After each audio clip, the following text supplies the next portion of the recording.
दोस्तों, क्या आप भी टैक्स बचाने के सिरदर्द में पड़े हुए हैं? क्या आप भी सोचते हैं कि काश ऐसा कोई तरीका होता जिससे टैक्स भी बचे और पैसा भी बढ़े?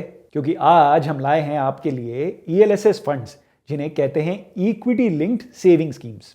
इनमें निवेश करके आप अपनी टैक्सेबल इनकम 1.5 लाख रुपए तक कम कर सकते हैं और साथ ही इस इन्वेस्टमेंट पर पा सकते हैं बेहतरीन रिटर्न। इस वीडियो में बात करेंगे 3 हाई रिटर्न्स देने वाली ईएलएसएस म्यूचुअल फंड स्कीम्स की। आपको बताएंगे वो जरूरी बातें जो एक समझदार निवेशक को जानना जरूरी है।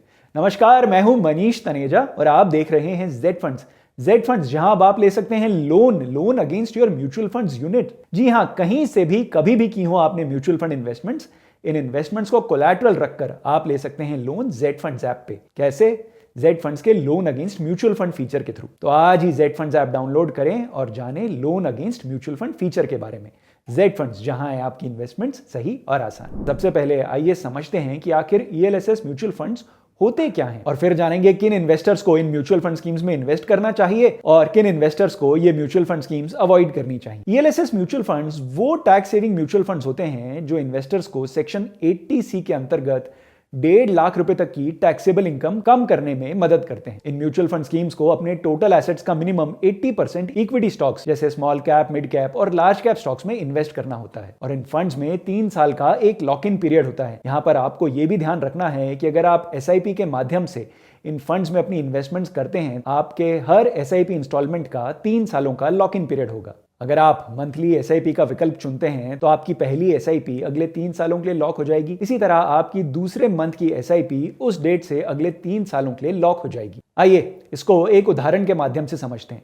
अगर किसी इन्वेस्टर ने पहले मंथ में 1000 रुपए की एसआईपी शुरू की है, ऐसे में उसकी पहली एसआईपी यानी 1000 रुपए का अमाउंट आने वाले 3 सालों के लिए लॉक हो जाएगा और दूसरी 1000 रुपए की एसआईपी का अमाउंट दूसरी एसआईपी की डेट के आने वाले 3 सालों के लिए लॉक हो जाएगा। अब बात करते हैं 1.5 लाख रुपए तक की टैक्सेबल इनकम कम कैसे होगी।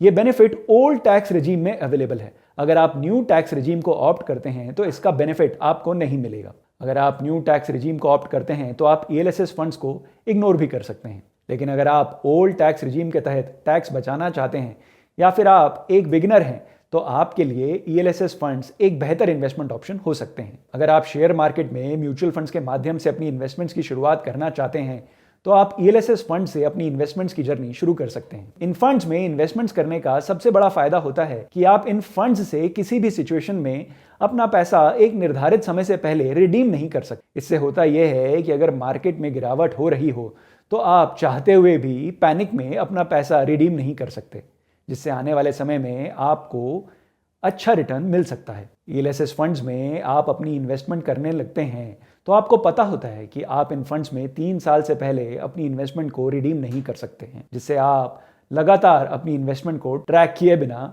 एसआईपी करते रहते हैं। इन सब हैबिट्स को अमल में लाने से आपके अंदर एक इन्वेस्टमेंट का डिसिप्लिन बना रहता है जो लाइफ के हर मोड़ पर आपके काम आ सकता है। ये तो रही बात कि क्या होते हैं ईएलएसएस म्यूचुअल फंड्स और किन इन्वेस्टर्स के लिए हैं ये सही। आइए अब नजर डालते हैं वीडियो के top 3 ELSS mutual fund schemes पर। सबसे पहले बात करते हैं Motilal Oswal ELSS tax saver fund की।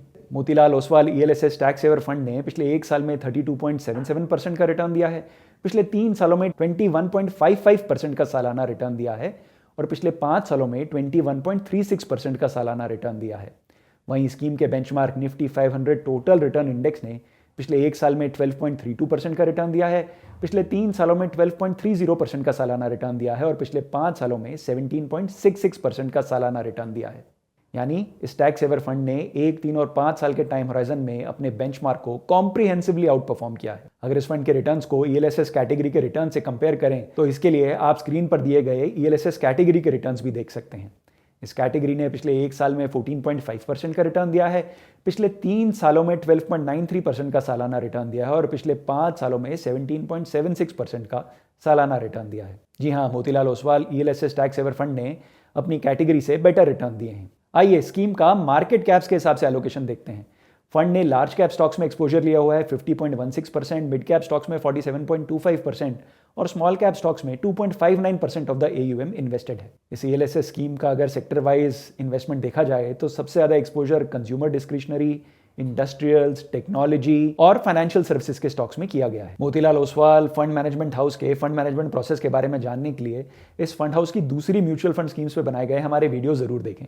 ये वीडियो आप पाएंगे इस वीडियो के एंड में। ईएलएसएस स्कीम्स में हमारी अगली स्कीम है HDFC ELSS tax saver fund. March 1996 में लॉन्च हुई थी ये म्यूचुअल फंड स्कीम। जी हाँ, इस स्कीम का काफी लंबा ट्रैक रिकॉर्ड है। आप स्क्रीन पर स्कीम के पिछले 1, 3 और 5 सालों के रिटर्न्स देख सकते हैं। पिछले 1 साल में स्कीम ने दिया है 17.52% का रिटर्न, पिछले 3 सालों में 18.81% का सालाना रिटर्न और पिछले 5 सालों में 19.61% का सालाना रिटर्न दिया। स्कीम का बेंचमार्क भी निफ्टी 500 टोटल रिटर्न इंडेक्स है, जिसके रिटर्न्स हम आपको वीडियो में शुरू में ही दिखा चुके हैं। इस ईएलएसएस फंड ने भी अपने बेंचमार्क को 1, 3 और 5 साल के टाइम होराइजन में बीट किया है। बात करें स्कीम के इक्विटी एलोकेशन की तो स्क्रीन पर आप देख सकते हैं स्कीम का लार्ज कैप में एलोकेशन है 85.46%, मिड कैप में है 8.2% और स्मॉल कैप स्टॉक्स में स्कीम का 6.33% एयूएम इन्वेस्टेड है। स्कीम ने ज्यादातर investments financial services, technology, consumer discretionary और हेल्थ केयर के स्टॉक्स में की हुई है। हमारी अगली स्कीम है DSP ELSS tax saver fund. Scheme ने पिछले 1, 3 और 5 सालों में जो रिटर्न्स डिलीवर किए हैं वो आप स्क्रीन पर देख सकते हैं। स्कीम ने पिछले 1 साल में दिया है 19.74% का रिटर्न, पिछले 3 सालों में 15.36% का सालाना रिटर्न और पिछले 5 सालों में 19.77% का सालाना रिटर्न। इस टैक्स सेवर फंड का भी benchmark Nifty 500 total return index है और जी हाँ, इस टैक्स सेवर फंड ने भी अपने बेंचमार्क को आउट परफॉर्म किया है। इस स्कीम का इक्विटी एलोकेशन देखें तो लार्ज कैप स्टॉक्स में आप पाएंगे 73.26% एलोकेशन, मिड कैप स्टॉक्स में 24.20% एलोकेशन और स्मॉल कैप स्टॉक्स में एयूएम का 2.54% इन्वेस्टेड है। Financial services, technology, consumer discretionary 3 sectors ऐसे सेक्टर्स हैं जहां पर ज्यादातर एयूएम इन्वेस्टेड है। इन तीनों ही स्कीम्स में इक्विटी लार्ज कैप में सबसे ज्यादा फंड एलोकेट किए गए हैं, जिससे मिड और स्मॉल कैप स्कीम्स की तुलना में इन्वेस्टर्स का रिस्क थोड़ा कम हो जाता है। साथ ही इन तीनों ही स्कीम्स ने पास्ट में अच्छे रिटर्न्स अपने इन्वेस्टर्स को डिलीवर किए हैं। अच्छे रिटर्न्स यानी बेंचमार्क से बेटर रिटर्न्स डिलीवर किए हैं। कितना एलोकेशन हो ईएलएसएस म्यूचुअल फंड स्कीम्स में आपका? क्या आपको ईएलएसएस म्यूचुअल फंड स्कीम में इन्वेस्ट करना चाहिए या कोई और म्यूचुअल फंड स्कीम है जो दे सकती है ईएलएसएस से बेटर रिटर्न्स? क्या म्यूचुअल फंड्स में इन्वेस्ट किया जाए केवल टैक्स बचाने के लिए? इस सारी जानकारी के लिए आज ही जेड फंड्स ऐप डाउनलोड करें और बात करें अपने जेड फंड एक्सपर्ट से। जेड फंड्स, जहां है आपकी इन्वेस्टमेंट सही और आसान। Mutual fund investments are subject to market risks. Read all scheme related documents carefully.